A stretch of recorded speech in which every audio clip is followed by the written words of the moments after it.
What do we want? What do we want? When do we want it? Thank you very much. So we're going to go ahead and get started this meeting. Absolutely. So here to my right, Mr.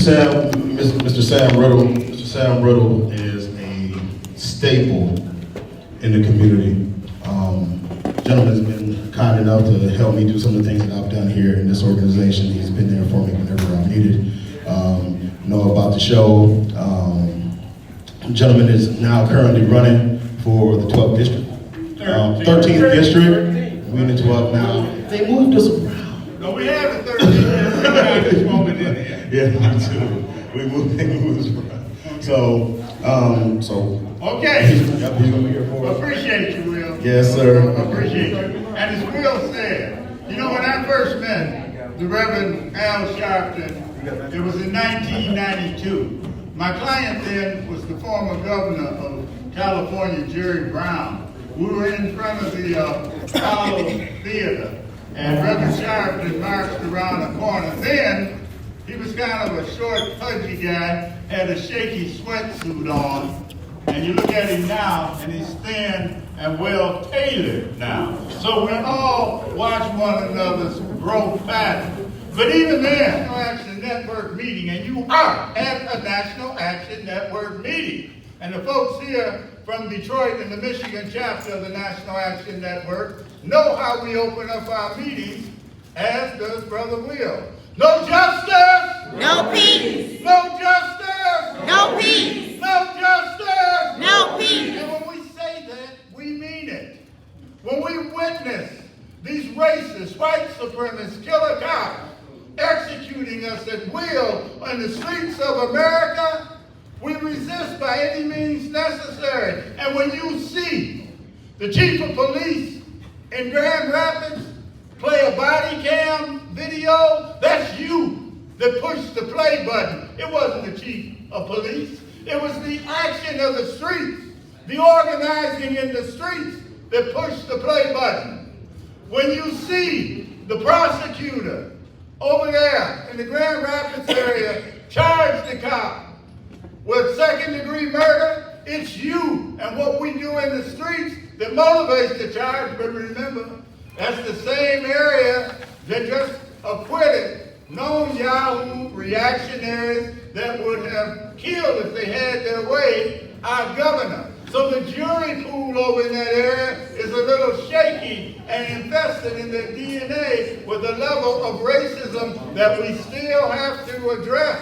Just because the charge is issued does not mean a conviction is forthcoming, and we have so much work to do, and so much of it centers around what happens in places like this, not only in Michigan, but around the nation, where we breathe life into a democracy that the Trumpites, white nationalists, and white supremacists would like to snuff out with voter suppression. It's very real, it's very alive in a Republican-dominated legislature in Michigan.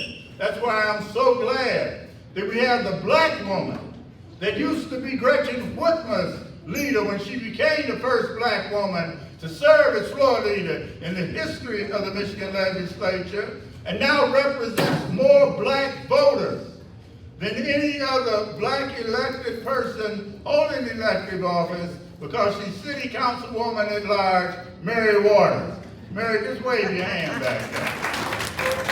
And you know, for what it's worth, the pollster said Mary couldn't win.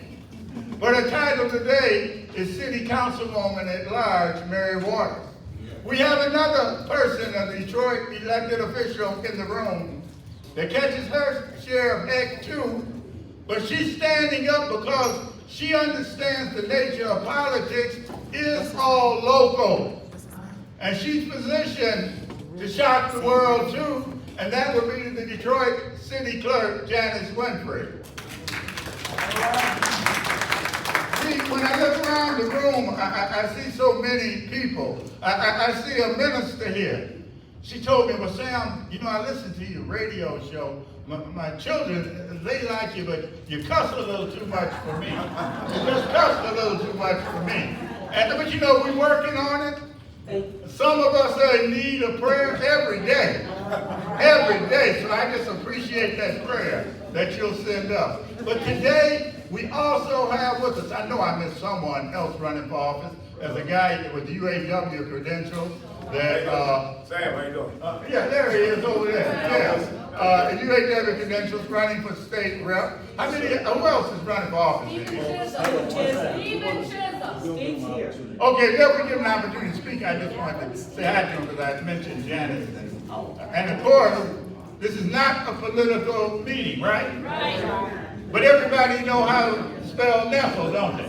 When you come in the door, you know how to spell Nessel, and I've had the Attorney General on the show more than once, and just a hearty welcome to Attorney General Dana Nessel. And here what we'll be doing is the pastor and I will be advancing questions to Attorney General, and we want to hear from you most of all, not us, but from you, what questions you may have of Attorney General Dana Nessel. Attorney General, welcome. Thank you. And Pastor, would you like to say a word of welcome or anything? Yeah. Hang on one second. Everybody, I want to give everybody, folks, there's going to be folks here who are part of organizations and looking for elective office. If you would be so kind, if you are, to just stand up, mention what it is that you are trying to do so everybody can get a feel for what kind of room that we have today. Janice Winfrey running for Congress in Michigan 12. That's the new congressional district of which you are a part of right now. Thank you.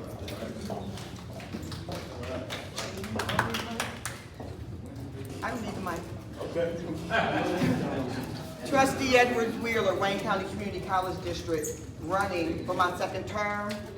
I'll be running in the general election. Thank you.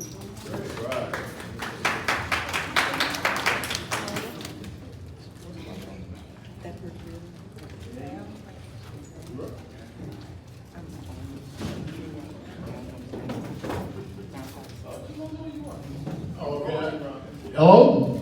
Can you hear me? My name is Jim Reed. I'm founder of the National Inkster Network, Inkster chapter.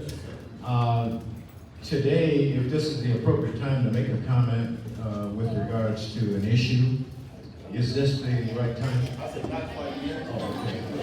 Well, I can guarantee you Jim has a comment. I guarantee you that. Okay. And last but not least, by any means, So good evening, everyone. I want to take this opportunity to welcome you to the great city of Inkster, where we have lots of our leaders in the room, not just me. I'm Velma Jean Oberman, running for State Senate District 5. But as I sit in the room, we have the chair of our Inkster Dems, Mr. Byron Nolan, and I know Connie's in here as well. We have our leaders here from NAN, from the Dems, from the task force, from Christians in Action. So welcome to our powerful city. Stephen Chisholm, the 26th District for State Representative. And the AG like to stand up, but I do want to introduce the state of Michigan's 54th Attorney General, Ms. Dana. Thank you everybody for coming. Well, thanks everybody. It's great to be here. And as always, Sam is an inspiration and always very interesting, no matter what he is saying.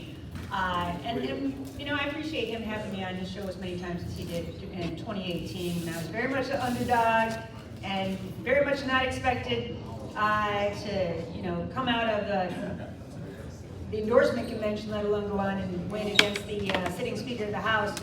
But he gave me a chance, and he let me have my say, and I really appreciate that. So thank you, Sam. And thanks for everybody to be, you know, for allowing me to come here tonight. You know, it's really important to me that folks in Inkster are properly represented in terms of our state government working on their behalf. You know, everybody thinks the city of Detroit, or everybody thinks the city of Flint, or everybody thinks of other major cities. And I always see Inkster get the short end of the stick. And that's why I really wanted to make it my focus for cities like Inkster. And I know that we're doing an expungement fair here coming up specifically for Inkster residents. and we have a lot of other activities that we have in the works. But I want to talk a little bit. Let me start with this. Let me start with basically what the Department of Attorney General does. Because the problem that I have is that we can do all kinds of great things for people in our state, but it doesn't really matter what we're doing if you guys don't know about it and can't take advantage of it. Like, that's what you pay your taxes for. But if you don't know that certain programs exist, then you're not being helped by those programs, right? So, firstly, the Attorney General, we represent state actors and state government. So we represent the governor and the Secretary of State when they get sued, or give them legal advice when they need it. We represent all the agencies, Department of Health and Human Services, Michigan Department of Corrections, the DNR, the Michigan Department of Transportation, list goes on and on and on. And we represent the state commissions, like the State Board of Canvassers and commissions like that. But we don't just represent the state of Michigan, we also represent the people of the state of Michigan.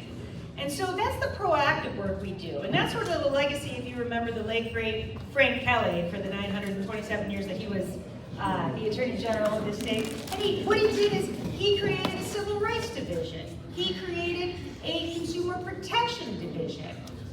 He created a public integrity division to root out corruption. So, you know, it's my perspective, it's not just that you represent the state and defend the state, you also have to represent the people who live in this state. And that's what we really try to put an emphasis on at the department. I want to talk a little bit, starting with some of the work that I've done that's very different from the guy who I replaced, the guy by the name of Bill Schuette, that I made no secret of not being a big fan of.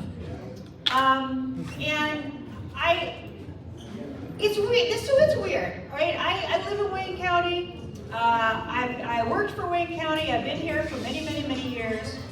And when I go to Lansing, I just don't, when I first went up there and walked into the AG's office, it didn't look very much like Wayne County to me. And here's what I mean by that. When I walk into, you know, KMAC, or I walk into Frank Murphy, or I walk into a number of our buildings that I normally used to do work in as an attorney in Detroit, you have representation from all walks of life, right? You have people of every race, every religion, every ethnicity, every national origin. And then when I got to the Williams building in, you know, which is the primary office for the Department of Attorney General, I mean, there were basically like two kinds of people that worked there. There was your straight, white, Christian dude who wore a straight tie, a long tie, and then you had your straight, white, Christian dude that wore a bow tie. And like, that was basically the diversity that was reflected in that office. And it was weird to me. And so one of the things I knew that we had to do right away was change that. And frankly, I sought to bring a little bit of Wayne County to the Department of Attorney General, and we've done that. We've done that, and we have a number of people. My Solicitor General is an immigrant woman from Lebanon, first Arab American in the history of the nation to be a state Solicitor General and to win a case before the United States Supreme Court. My Chief of Operations, a woman named Venetia Cizelle, she's, you know, the first African American woman to ever hold that position.